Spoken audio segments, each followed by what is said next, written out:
All right. Good morning, guys. Welcome to our Rise and Shine. And today we're going to be talking about iatrogenic withdrawal as well as our withdrawal prevention protocol.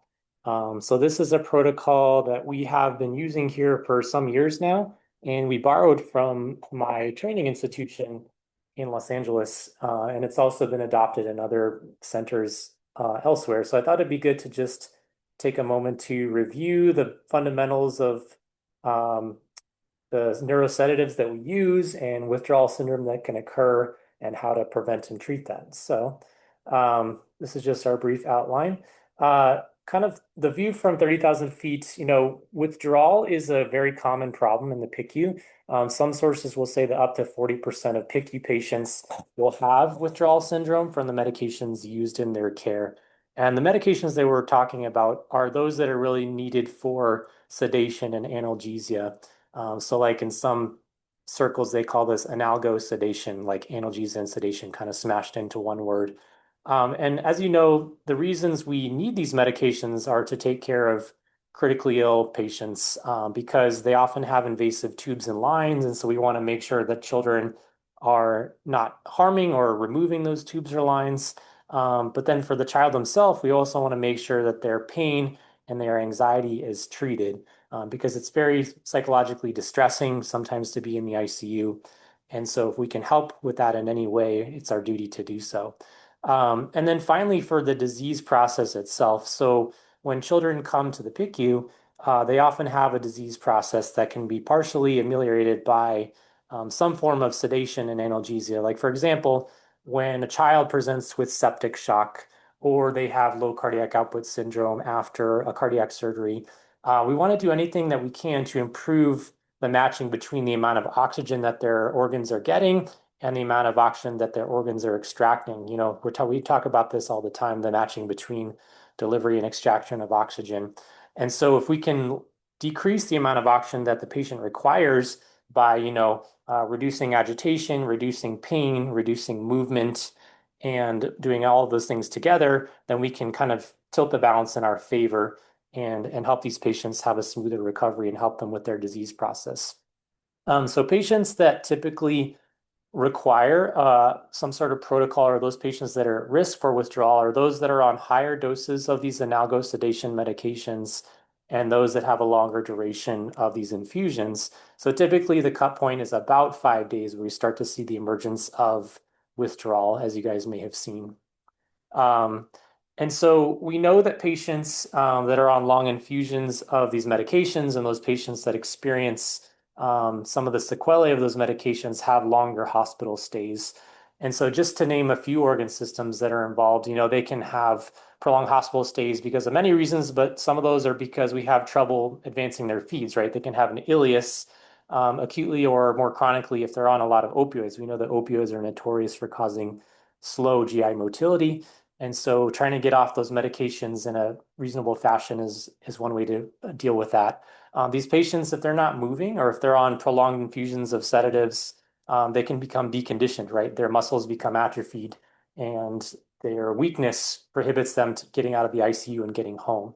Additionally, they can become delirious. I know I talk about this a lot. And the usage of benzodiazepines as a sedative agent is closely linked with the emergence of delirium. And so that's a topic for another day, but it's important to note that delirium, one of those neuropsychiatric end organ dysfunctions, is a bigger risk when you have prolonged infusions of things like benzodiazepines. These patients, as we'll talk a little bit more in depth about, will develop tolerance to the medications that they receive for analgesia and sedation. And then there's also concerns for neurodevelopmental effects down the road. This is being explored in the critical care and anesthesia literature, but there is some concern about, the effect of these agents on the developing brain. Obviously, we use them in these circumstances because they're very necessary, but we have to be very judicious in how much we give and only give as much as necessary because there may be some effects of neurodevelopmental processes down the road. So we'll kind of just start with a little bit of the terminology because I think these terms tend to get conflated and mixed together, and there's a lot of kind of confusion about what exactly these specific terms mean. So we'll start with the one I think has the most baggage on it, and that's addiction. So when we tell parents, that we're going to give their child certain types of opioid agents, for example, there's a lot of baggage and stigma attached to something like that. Like when we tell them we're gonna give their child methadone or they're going to get fentanyl, these things can be quite alarming to patients and their families. And that's because there's this term of addiction, right? And so addiction is kind of peripherally related to what we're talking about. And addiction, strictly speaking, is more of a behavioral disorder characterized by compulsive drug seeking and drug use despite consequences. So not really what we're talking about in this specific setting, right? We're not talking about these critically ill children that have, behavioral disorders because they're compulsive and they're seeking drugs and their lives are falling apart because they're trying to get their methadone. No, that's something entirely different. And so it's important to just, clarify to families and the parents that addiction is not what we're really looking at. That's a whole other kettle of fish and beyond the scope of this.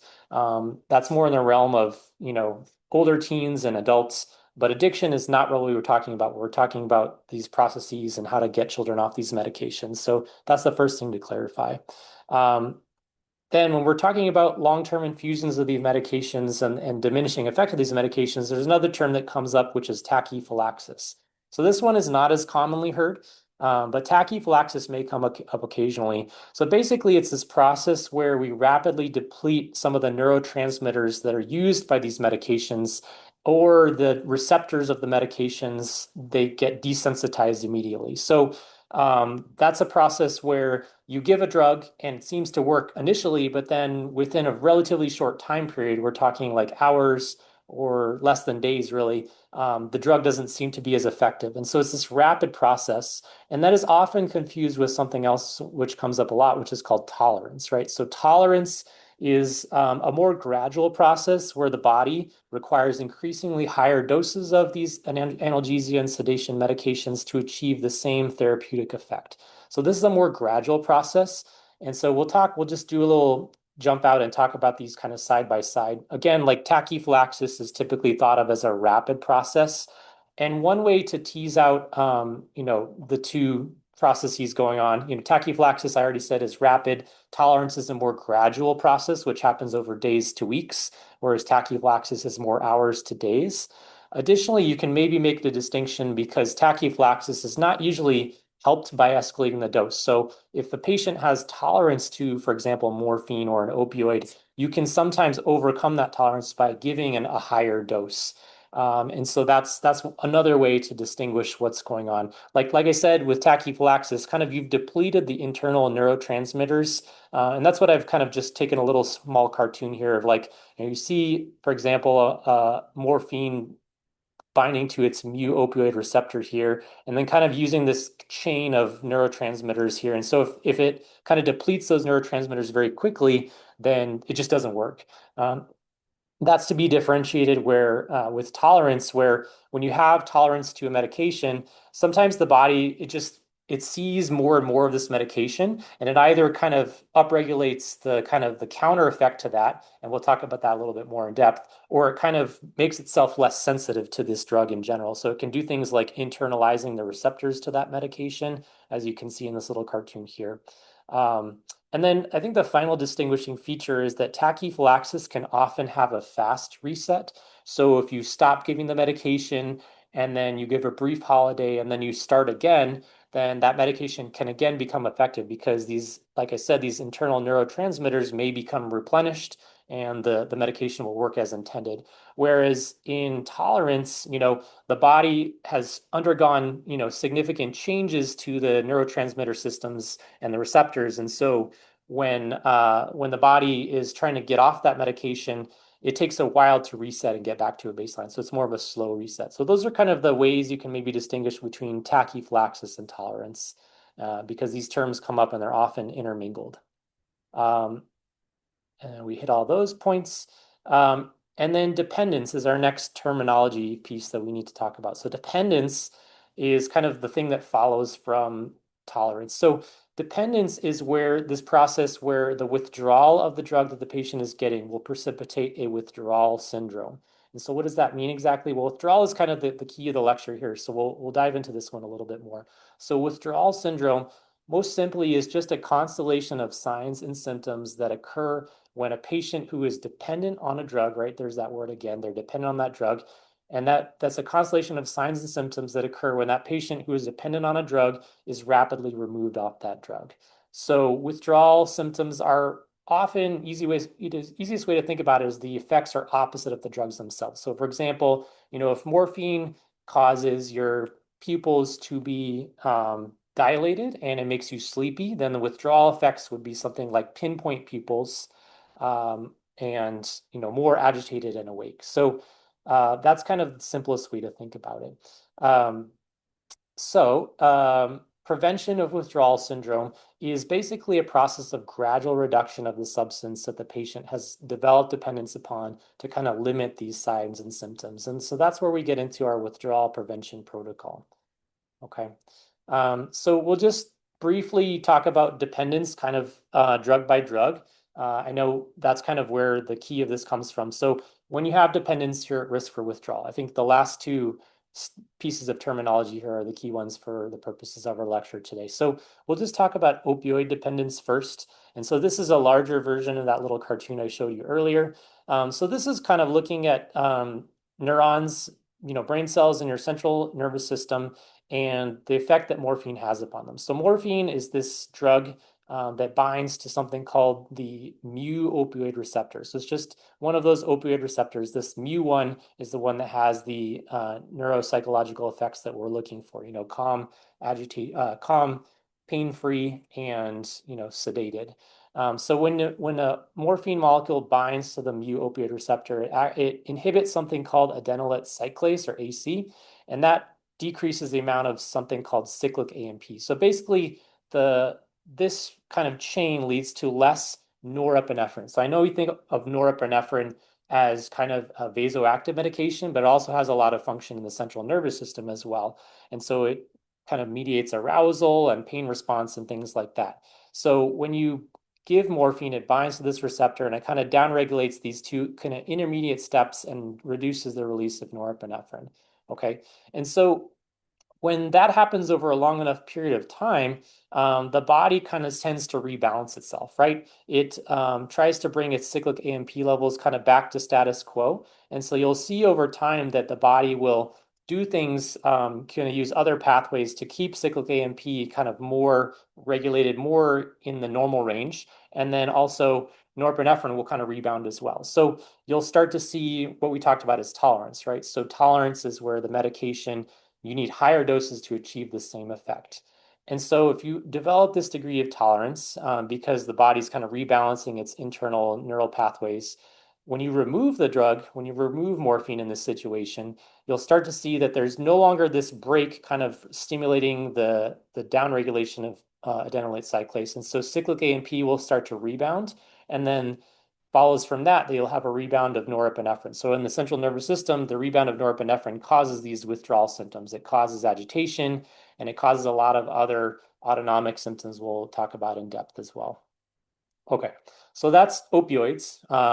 The next I want to talk about is benzodiazepines. So this is a very pared down version of the pathway of benzodiazepines and how they affect our central nervous system as well. So when we're talking about the central nervous system, there's kind of two major neurotransmitters that we talk about. There's GABA, which is kind of the inhibitory neurotransmitters. It quiets everything down, calms everything down, makes the patient sleepy, stops seizures, and reduces the excitability of the neurons. Whereas glutamate is kind of the excitatory neurotransmitter. So that kind of revs things up, can cause seizures in excess, and causes more arousal and awakeness in the patient.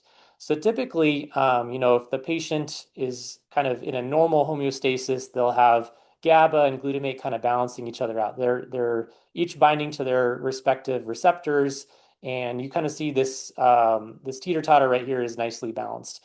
Now, when we start giving more benzodiazepines, such as lorazepam or midazolam, these things kind of stimulate and cause more potentiation of this GABA receptor. So the GABA receptor, a couple things will happen. So first thing that'll happen is that you'll start to internalize these receptors. Like I talked about earlier, that's one of the ways that the body kind of puts a brake on certain medications. And so it'll start to make these receptors move inside the cell so that they can't be stimulated by the drug that they're seeing in abundance now.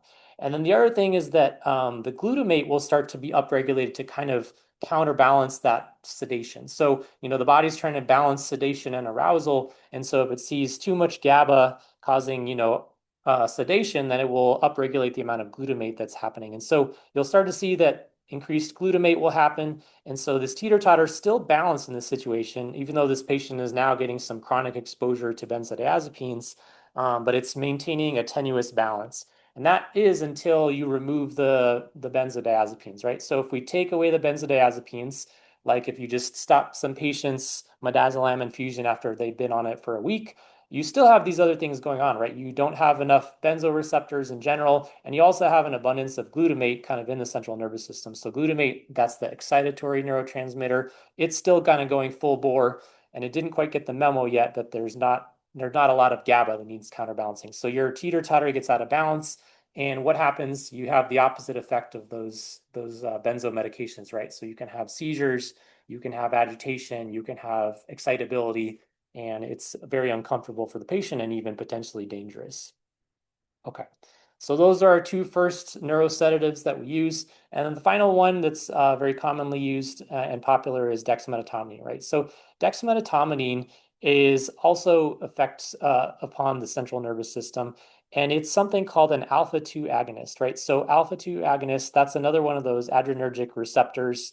And so there's a little bit of crossplay again with like the cardiovascular system, but what it does is it binds to, this is a kind of a cartoon of a simple, really dumbed down neuron. So there's like in neurons in the central nervous system, there's something called synapses. And these are kind of the junctions between different neurons and different nerve cells. And they allow us to pass signals between the two. And so one of the ways they pass signals is they have these kind of capsules of neurotransmitters that are held into the presynapse, and then they're released through this little cleft, and they bind to receptors on the postsynapse. So these neurotransmitters can be regulated by things like dexmedetomidine. So dexmedetomidine and its enteral cousin clonidine can bind these alpha-2 receptors on the presynaptic neuron, and they can kind of inhibit the release of these neurotransmitters. And so that's what happens. It kind of tamps down the excitatory neurotransmitters that are going from presynaptic to postsynaptic neuron. And so as a result, over a period of time with chronic exposure, the body starts to, what does it do? It tries to get itself back in balance, right? It tries to achieve its status quo. So it will build up more excitatory neurotransmitters in this presynaptic neuron, and it'll still try to keep releasing the same amount, right? And so even though Dex is trying to pull the brake and slow things down, the body is overcoming that and trying to rebalance itself. So what that happens, again, this is the theme, right? You remove dexmedetomidine from the situation, and then all of a sudden there's no break. And so the body has an abundance of this excitatory neurotransmitter and just kind of releases all this into the cleft, and it causes the withdrawal syndrome that we've kind of mentioned already. So withdrawal, it's like I said, it's a constellation of signs and symptoms that occur when the patient is dependent on the drug, has the drug removed. And again, when opioids are removed, when opioids cause pupils to dilate, opioid withdrawal can cause when opioids cause the pupils to constrict, opioid withdrawal causes the pupils to dilate. So that's kind of the key way to think about it. And these manifestations kind of come from three major pathways. So there's effects on the central nervous system, the autonomic nervous system, and the GI system, to name a few. So the central nervous system, I think we kind of already alluded to, it can cause hyperexcitability and agitation, and it can cause neuromuscular excitability. So that's more specifically looking at how the patient looks. And I know you guys have probably all seen this. The patients can have tremors when they're having withdrawal. They can have hypertonia, if I could spell that correctly. They can also have seizures. So that's where it becomes dangerous, right? Especially in benzodiazepine withdrawal. These patients can develop seizures. This is more commonly, a situation you see in adults who are using alcohol chronically, and that's their neurotransmitter that's keeping their nervous system tamped down. And when that gets removed, they can go into withdrawal. But we can even see it in patients who are on chronic benzodiazepine therapy in the PICU. These patients can also have hallucinations and be disoriented as well. So that's how it affects their central nervous system. as well as the autonomic nervous system. So the autonomic nervous system, that has to do more with kind of the control of vital organs and the vital signs that we'll see. So they can have tachycardia and hypertension, tachypnea and fever. They can be diaphoretic, so that's that sweating response that you can see. They can have pupillary changes. And then the GI system is a big one that's implicated when you have withdrawal syndrome.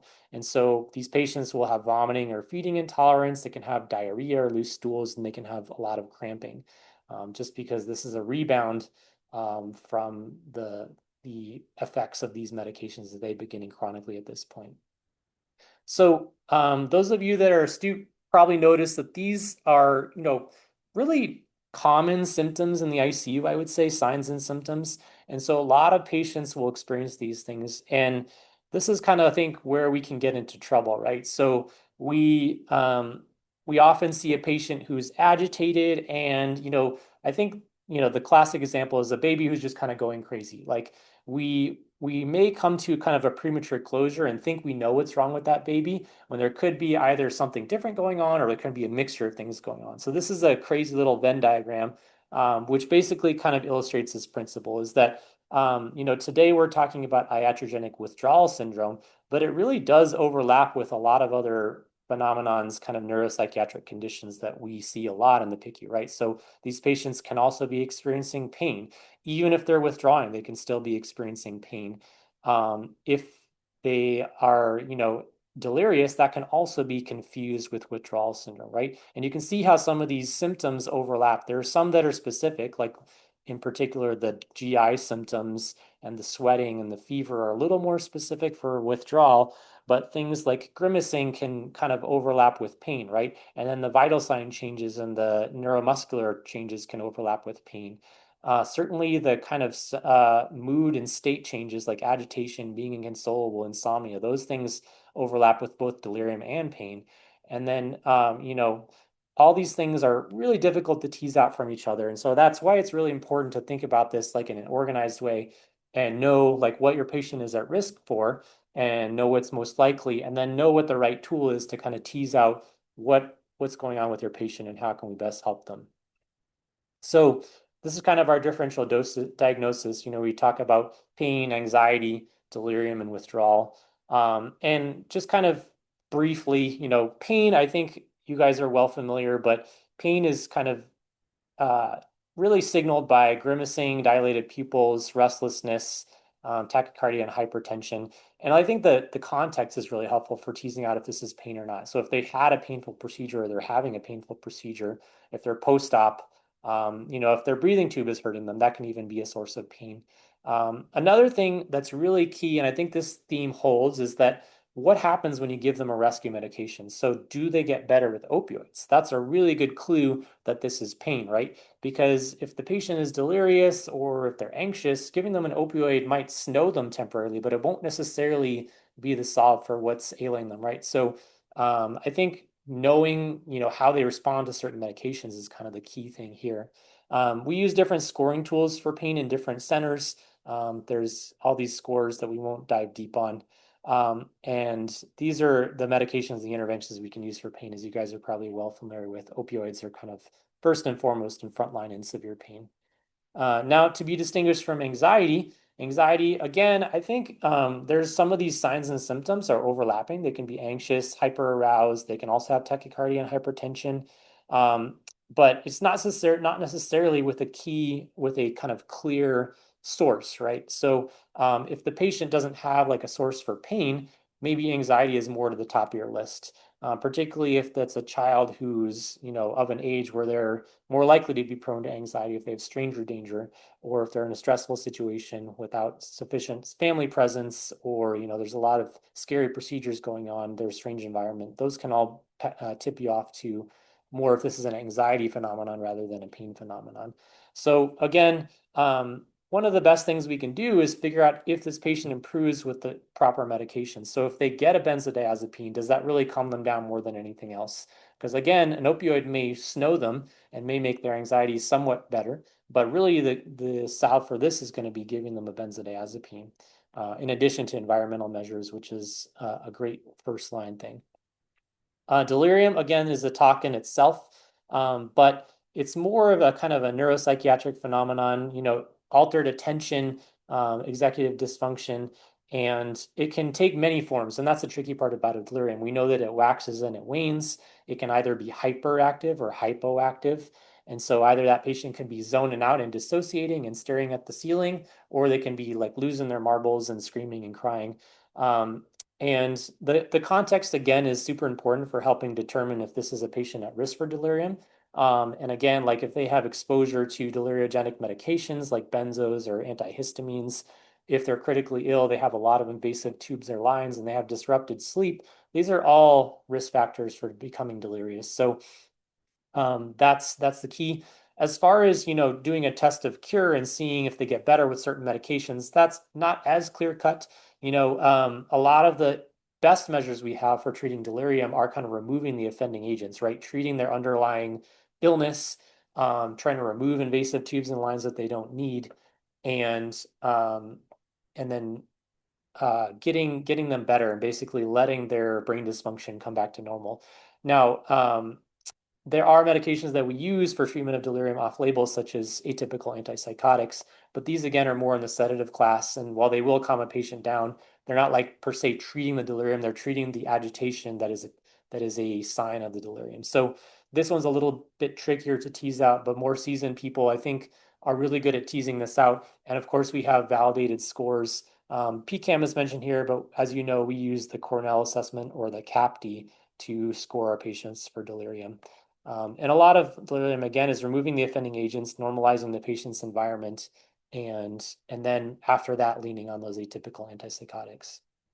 And this gets us back to withdrawal. So withdrawal, the final piece in this agitated patient differential diagnosis. Again, I think you can definitely lean more on the autonomic nervous system signs as well as the GI signs. This includes things like the pupillary changes, sleep disturbances, sweating, diarrhea, feeding intolerance. Sneezing is a good one in babies as well. And then context, again, the kind of build up to this makes a big difference in making the right diagnosis. So if you know they've been exposed to long duration of opioids or benzos or dexmedetomidine, and then those are removed, that's a classic, question stem or classic setup for withdrawal. So the tool we use is called the WAT1 score. And so and this is the table all together, all these syndromes together. The clinical scoring tools, there's many that we use in the unit, and I will not belabor all of them, but the one we want to drill down on is the withdrawal score. And so you guys are probably well familiar with this. This is called the WAT1 score, right? And so the WAT score is an objective scoring system that we can use, right, to determine if a patient is having iatrogenic withdrawal, and then also determine how they respond to a rescue medication. So I think that's a really valuable piece of it. For those that are not familiar, you kind of have these categories, and you have yes, no questions for most of them, and then a couple have, a graded response time to gain calm state. But mostly it's pretty simple. So you do an assessment and you kind of look at, a time period of 6 hours. So that's typically why we don't do it more often than every 6 hours. And you just go yes, no with all these signs and symptoms. And then in our unit, we also use it as a kind of a metric to determine if a patient responded to a rescue medication. So if we think they're having withdrawal from opioids and they have a high WAT score and you give them a rescue dose and their WAT score comes down, that's a really good sign that you made the right diagnosis. The patient was having iatrogenic withdrawal from opioids and that you treated that with an opioid medication. So it's a really nice objective metric. It has a very high sensitivity and specificity. And so just as a reminder, sensitivity means that if the patient has the problem, if they have withdrawal, this is able to pick up that withdrawal 87% of the time. So that's pretty good. That's almost 9 out of 10 cases, right? And then also on the other side of the coin, if they don't have withdrawal, it's also going to tell you they don't have withdrawal 88% of the time. So that's the concept of specificity, right? So it's good at discriminating who has it and also who doesn't have it.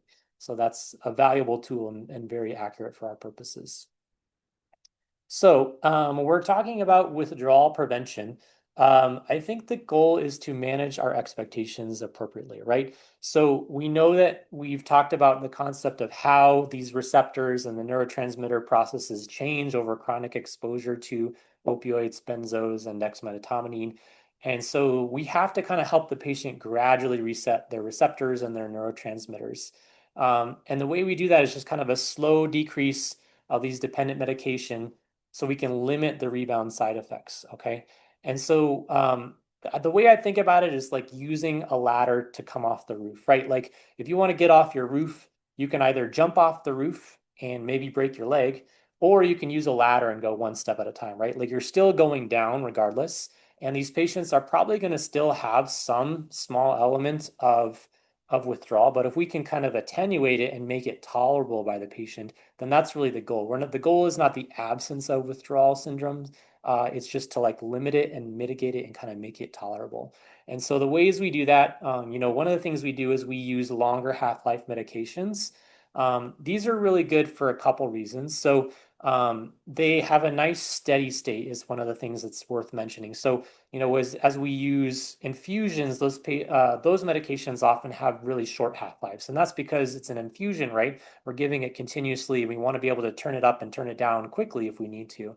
So, going away from short half-life medications to long half-life medications kind of smooths things out. So it makes it so there's less peak and trough, there's less variation in the amount of medication. So kind of smooth sailing is a nicer way to come off those medications and reset your central nervous system when you're decreasing the amount of medication that patient is seeing.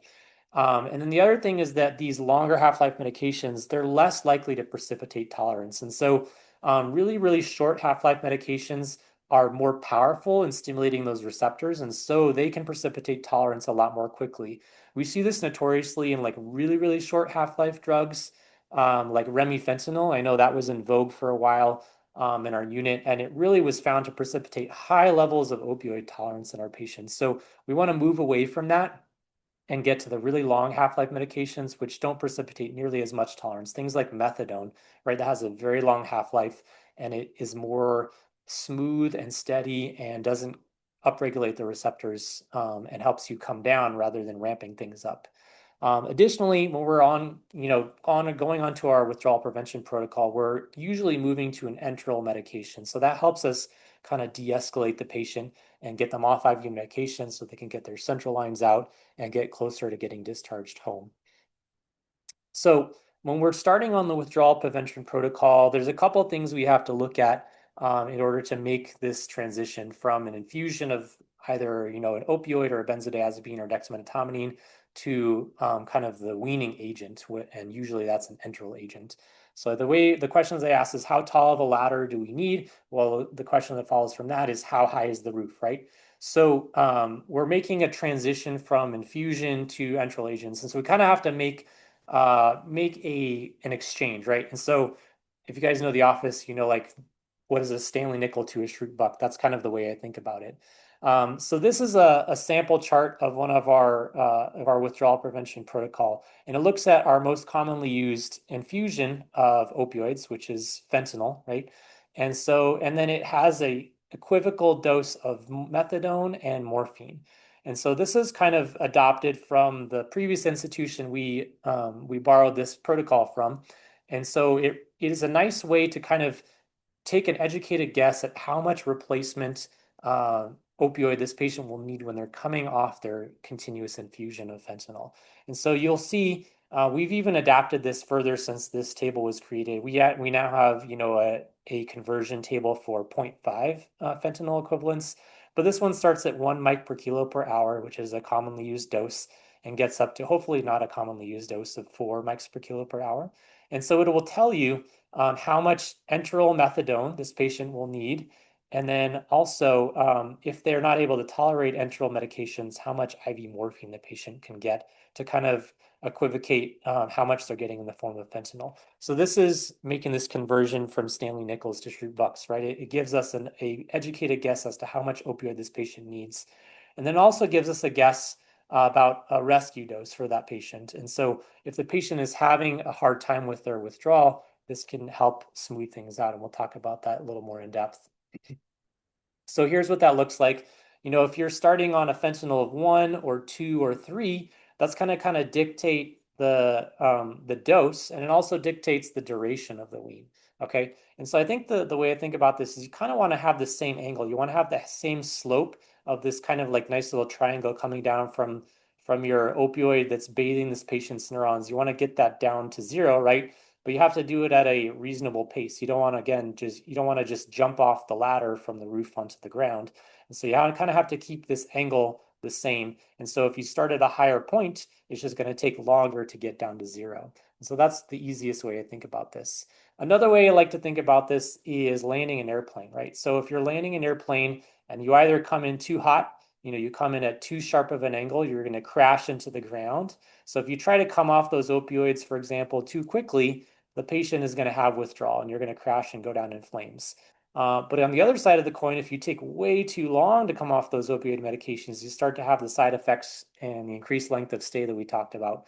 And so what we're trying to do is we're trying to land that plane at the perfect pace, right? You're trying to come in at the nice cadence and get that patient down off their continuous opioids at a pace that's, not too fast and not too long. It's kind of in that Goldilocks zone. Um, so another way to think about like how we dictate the duration of the wean is how long they've been on the medication dictates how quickly they can come down. So like if you're only on it for a short time ramping up, then you can ramp down relatively quickly. If you've been coming up, gradually over a longer period of time, even coming up to weeks, then it's going to probably take weeks to get off. And so these are kind of the risk categories that we break these patients into. We're talking about how quickly we wean off these medications. So for patients that are either on low risk, they're on opioids less than 5 days. Again, we said that's kind of the cutoff point where we don't even start worrying about withdrawal syndrome. Now, if we say the patient's a more medium risk, they're on these infusions for 5 to 7 days. We call them medium risk. High risk in our institution, we say that's about 8 to 21 days. And then very high risk beyond that 21-day point, we really treat them at high risk and they need to come off very gingerly. So pacing is key. We start with an educated guess as to how much replacement they need, either opioid, benzo, or Precedex, and then we adjust from there. So the adjustment piece, I think, is important to just talk about as well. Again, we don't want to crash this plane and make it land too fast. So say, for example, we start off with a patient who's on, fentanyl of 3, and we decide they need this much enteral methadone to replace that fentanyl. And so we start them on their methadone and they are marching along. But for some reason, this patient is, maybe they have a little bit higher opioid tolerance. Maybe they were previously exposed in the NICU, or maybe they have some other tolerance for another reason. And so they start to experience withdrawal syndrome, right, when we're bringing their opioids down. And so what do? We have a way to adjust the dosing of the opioids and adjust the wean as we're going down. So what this might look like kind of in a cartoon form is, if you see the patient is coming down their opioids, but they're starting to experience withdrawal syndrome, you can do a couple things, right? So you can either just pause the wean and kind of keep them at the same level of opioids till kind of their body catches up, their receptors and their neurotransmitters reset, and they get back to a level of withdrawal that's tolerable. Or if it's happening again or even more severely, you can actually go back up, right? You can go back a step. So you can ramp up this dose. Even though you've weaned the opioid perhaps to this point, you can ramp up that dose again, let them settle out, and then continue the wean. So this is a way to make sure that you land on that runway, at the proper angle, right? You don't want to crash, you don't want to overshoot the runway. And so when we start out, we do our best to guess how much opioid or benzo this patient needs, but we don't always make the right guess. And so there's a contingency built in for that. So um, how do we guess that? Well, and this is again just kind of talking about the expectations, not the absence of withdrawal syndrome. Really, you have to get off these drugs, so it's kind of that there's going to be some element of that, and the only way out of tolerance is really getting through is just weaning off and knowing that you're going to push through a little bit at times. How do we make those weans though? Getting back to the adjustment. Well, we use the WAT1 scores, and then we also use the number of rescue doses given. So this is a tiny version of our WAT1 table. And so we look at WAT1 scores, and you guys that are familiar know that we kind of consider WAT of 4 or higher to be indicative of withdrawal. In some centers, they use 3 or higher, but we use 4. and it helps us aggressively wean our analgo sedation. So we look at what their Watt scores were over the last 24 hours. So that's really crucial charting that you guys are documenting and making those assessments at the bedside. And the provider will be able to look at those Watt 1 scores and then also combine that with how many rescue doses of, for example, opioid or benzo the patient received in the prior 24 hours. And that will help us determine if the patient is ready to continue weaning or they need to pause their wean or not. So, if they have more than 2 PRN doses in the last 24 hours, we typically will hold the wean and do not progress to the next step. And then if they required more than 4 doses in the last 24 hours, that's typically when we go back 1 step on the wean. So that's what dictates kind of this, right? So, if they had more than 2 PRNs, we can pause the wean, or if they had more than 4 PNs, we may have to go back a step on the wean. So that's kind of what that looks like.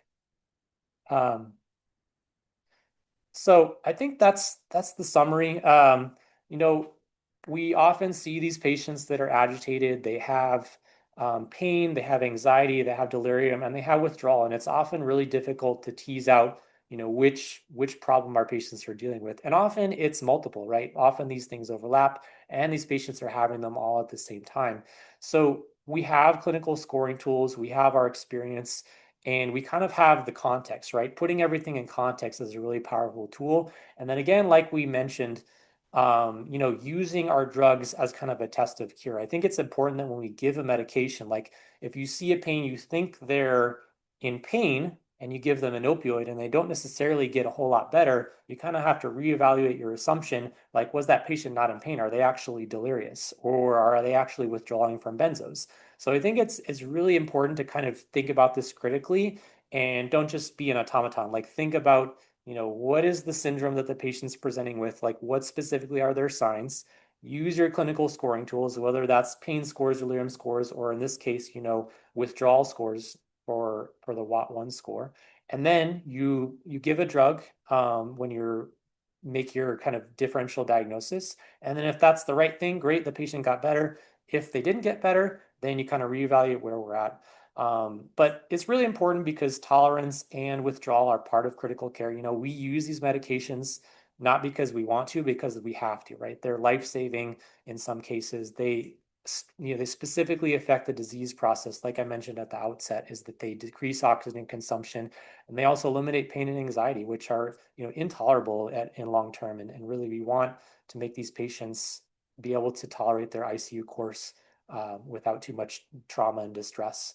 The way we do this is we use our protocolized management to kind of ease the process, knowing that if we can ameliorate the signs of withdrawal, we can make these patients do better and less distress for them and for the families. So we got to land that plane and we got to do it as smoothly as possible. So yeah, with that, I will take a pause and ask you guys if you have any questions.